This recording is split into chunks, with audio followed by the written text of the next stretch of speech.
Sin más, vamos a presentar ahora a la doctora Carmen Lora, a quien le damos la más cordial bienvenida. Ella es, adelante Carmen, ella es educadora en la especialidad de educación inicial, es psicopedagoga, es magíster en estudios teóricos, en psicoanálisis, ha trabajado largamente y muy prolíficamente en la mesa de concertación para la lucha contra la pobreza.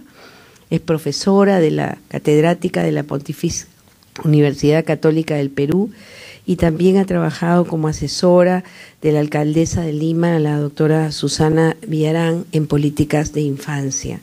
Le damos la bienvenida a Carmen, le agradecemos mucho haber aceptado nuestra invitación y ella va a tratar el tema de pobreza, educación y gestación adolescente. Bienvenida, Carmen, un aplauso.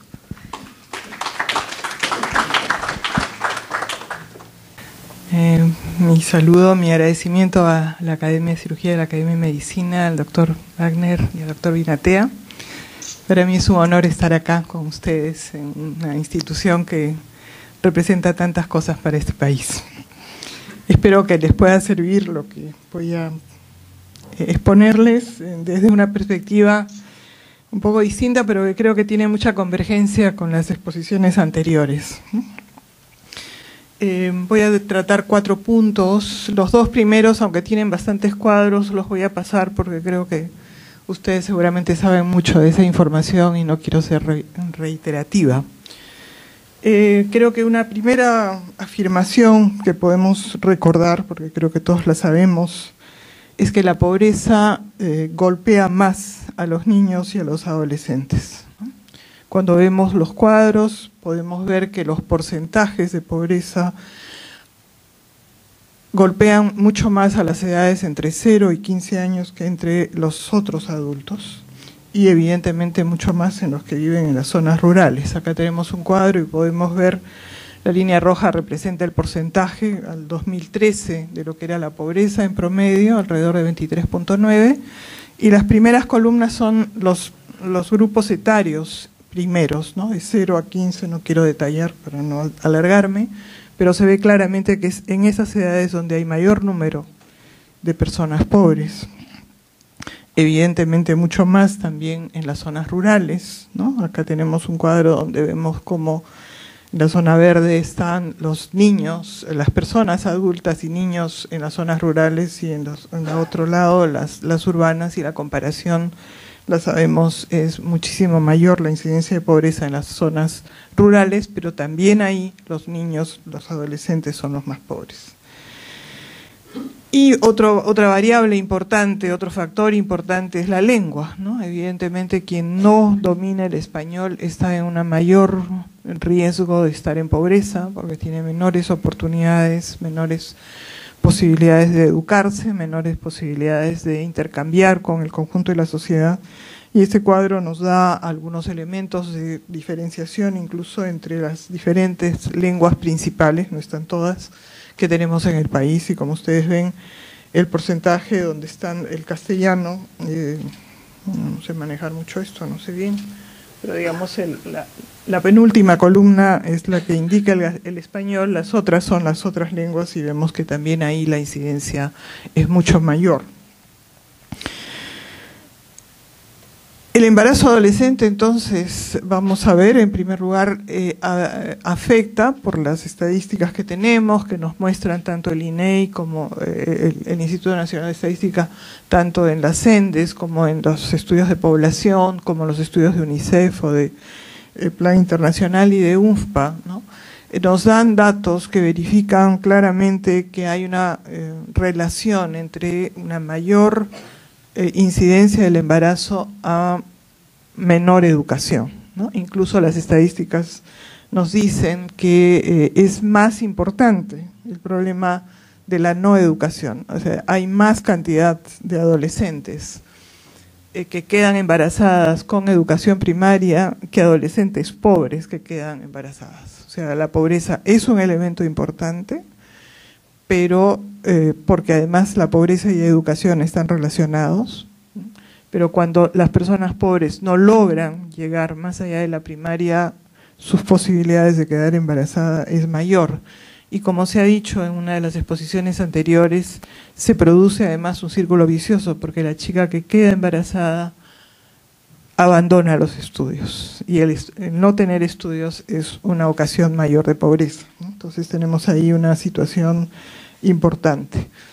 De los diferentes estudios, a mí me pareció muy interesante un dato que se dio hace un momento, porque siempre para mí es una pregunta. Se habla de que hay una mayor incidencia de adolescentes embarazadas en la selva, pero los rangos de edad que maneja el INEI son de 15 a 19 años, ¿no? En los estudios que ustedes han señalado hace un momento, han insistido y han focalizado fuertemente, y me parece bien interesante, entre la edad entre 15 y 17, porque creo que por razones culturales, y quizás ustedes como médicos lo saben mejor que yo, es diferente un embarazo de una persona que tiene entre 15 y 17 años que una persona que tiene entre 18 y 19, tanto culturalmente como me imagino que también físicamente. Hay mucho menor riesgo, digamos, en esa edad. Sin embargo, los datos del INEI siempre van hasta los 19 años, ¿no? Acá solamente es una repetición de esto, y lo que es muy preocupante y que también se ha señalado hace un momento es que la incidencia del embarazo adolescente va en crecimiento, o sea, va en aumento, se incrementa, y se puede ver en el cuadro, era 13% en el 2000, 13.9 en el 2013 y 14.6 en el 2014, en la ENDES del 2014, ¿no? Entonces estamos ante una situación que no necesariamente está bajando, sino por el contrario, ¿no? Esto es simplemente, son cuadros que no quiero cansarlos, y donde se está más, digamos, fuertemente, quiero solamente señalar el último acá, donde se ve cómo incide el nivel de educación en la situación, la ocasión, la oportunidad de estar embarazada para las chicas, ¿no? Creo que un elemento importante, que también algo se ha dicho, pero que yo quisiera remarcar, ¿no?, es que hay una diferencia en la experiencia de la adolescente mujer que de la adolescente varón, ¿no? Evidentemente el embarazo es fruto de una relación de ambos, pero quien carga y asume el embarazo es la chica, ¿no?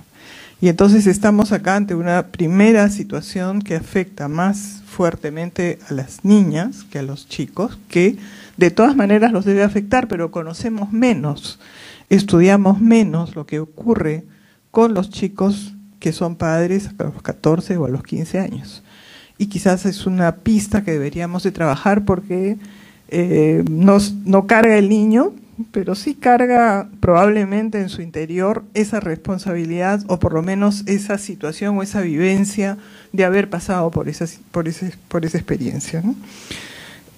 Acá tenemos justamente una cosa muy gráfica, en la cual se dice que 13% de las mujeres entre los 15 y los 19 años hemos estado embarazadas, es una respuesta a una encuesta de UNFPA, mientras que los varones solamente el 1% que contesta eso. Entonces estamos ante una situación en la que normalmente el embarazo del niño, el adolescente o el adolescente hombre no aparece, ¿no?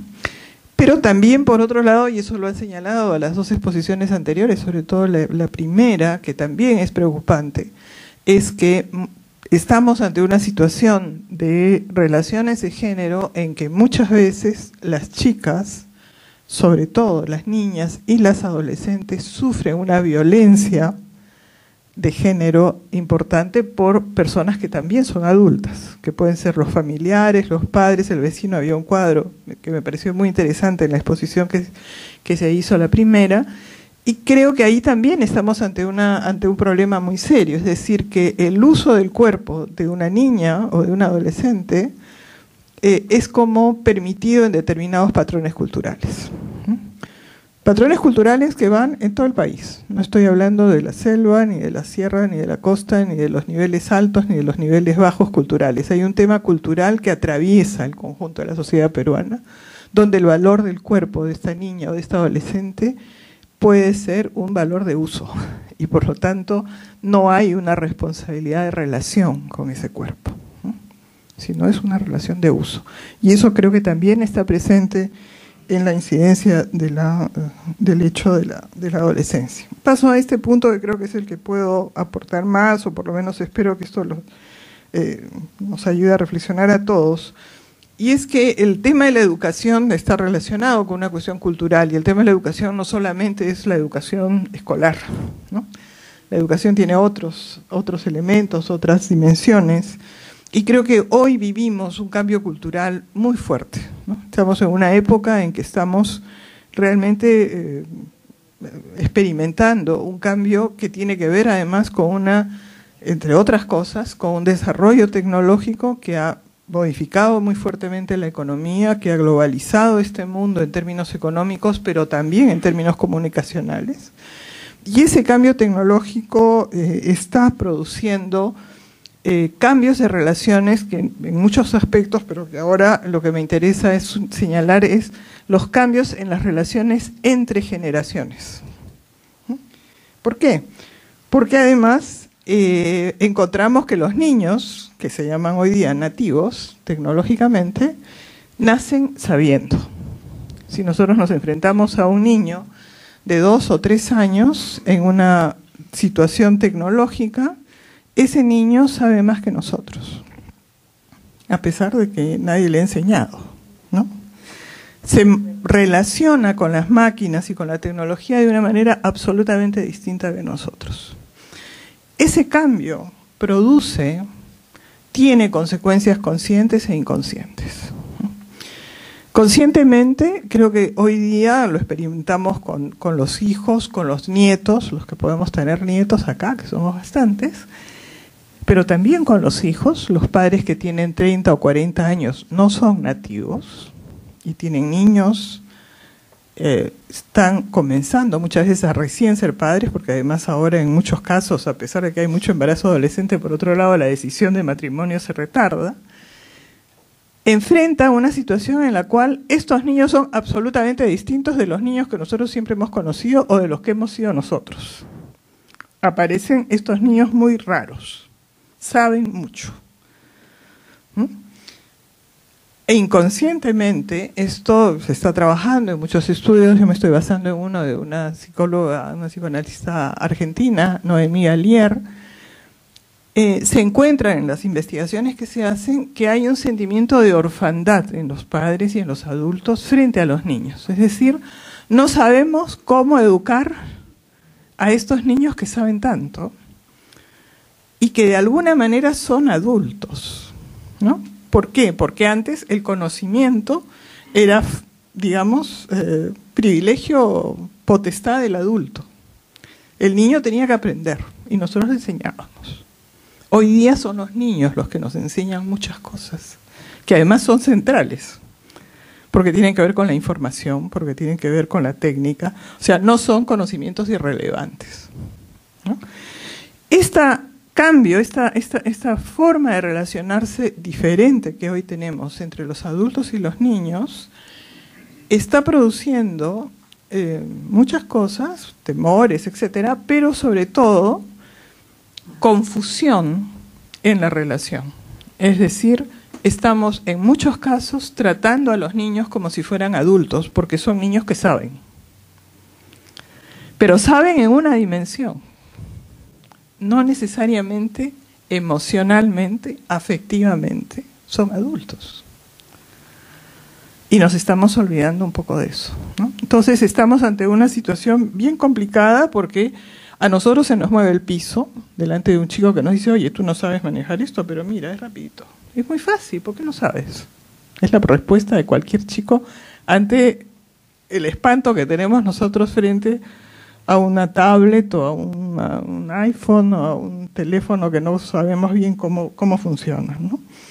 Y a la vez entonces se produce esta homogenización entre generaciones, que yo creo que es algo que tendríamos que reflexionar mucho más.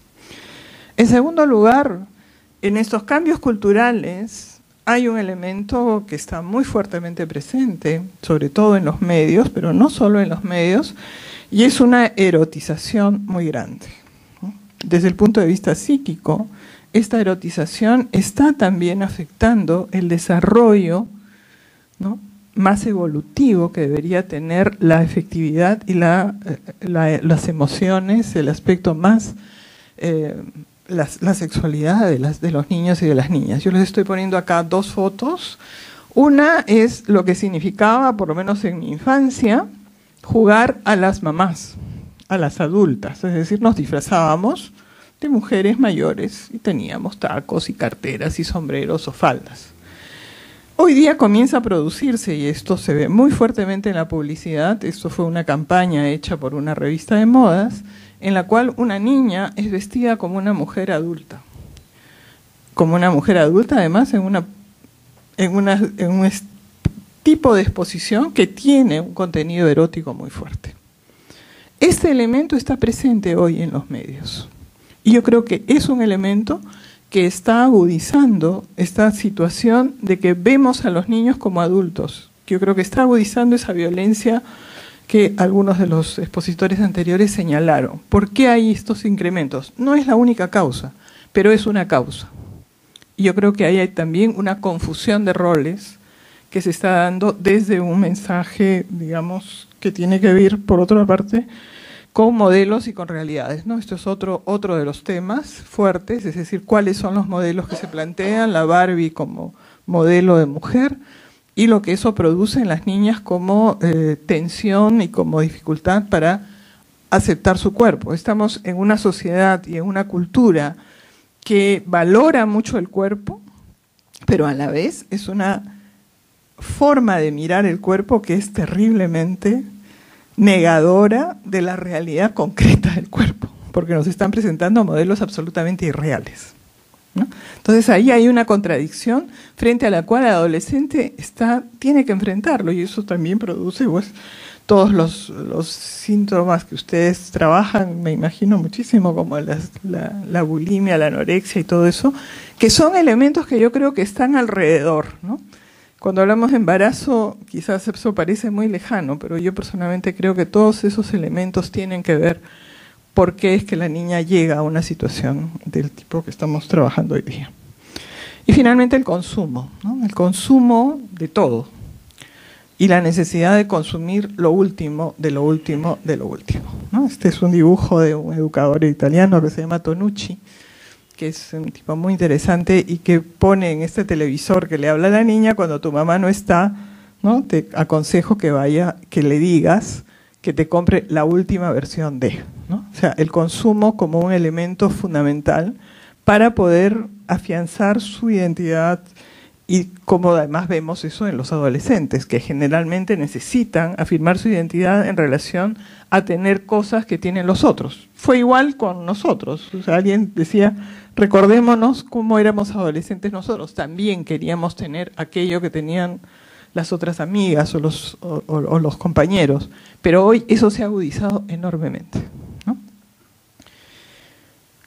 Creo que esto es una turbulencia de cambios entonces, de modelos que se proponen como que son los modelos que llevan a una palabra que hoy día es sagrada, el éxito.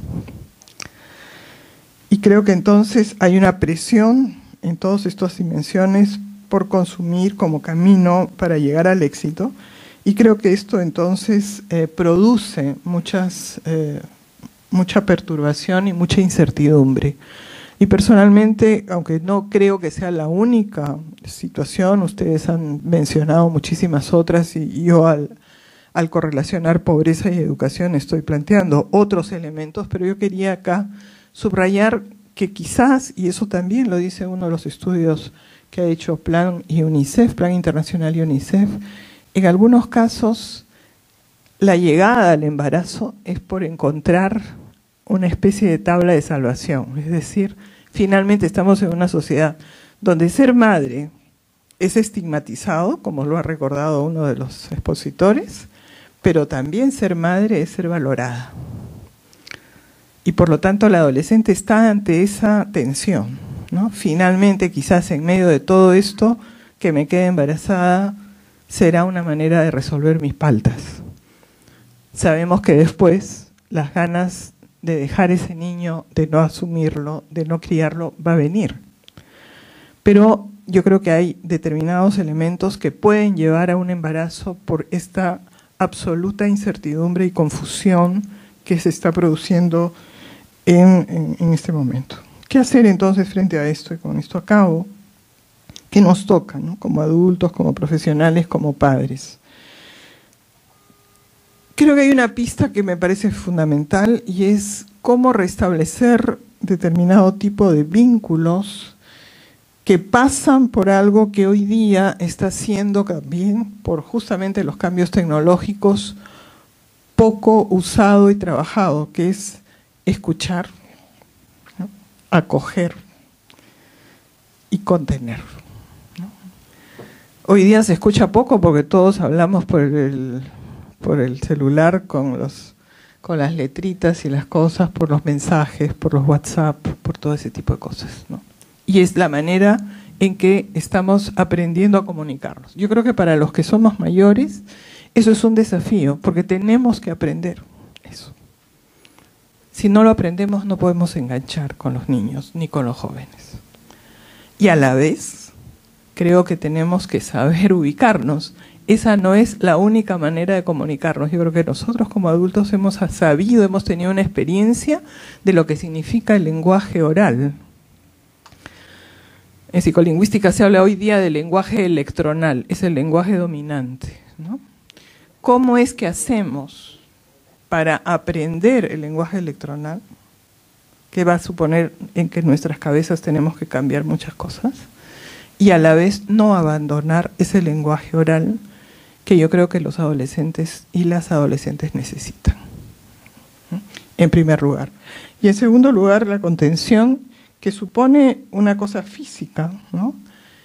¿Cuánto de relación física estamos teniendo en la familia, entre nosotros, con nuestros hijos y nuestros nietos? ¿Y cuánto estamos teniéndolo también en los espacios donde trabajamos profesionalmente, ¿no? Había un término que uno de ustedes usó que me parece muy importante, ¿no? Una concepción integral de salud. ¿Cuánto eso supone mirar el tema de salud desde muy diversos aspectos y cómo estamos aportándolo desde la educación, desde la salud, desde la psicología? ¿Cómo generamos espacios para que la gente pueda escucharse más? Y creo que por ahí hay un elemento que me parece fundamental trabajar, ¿no?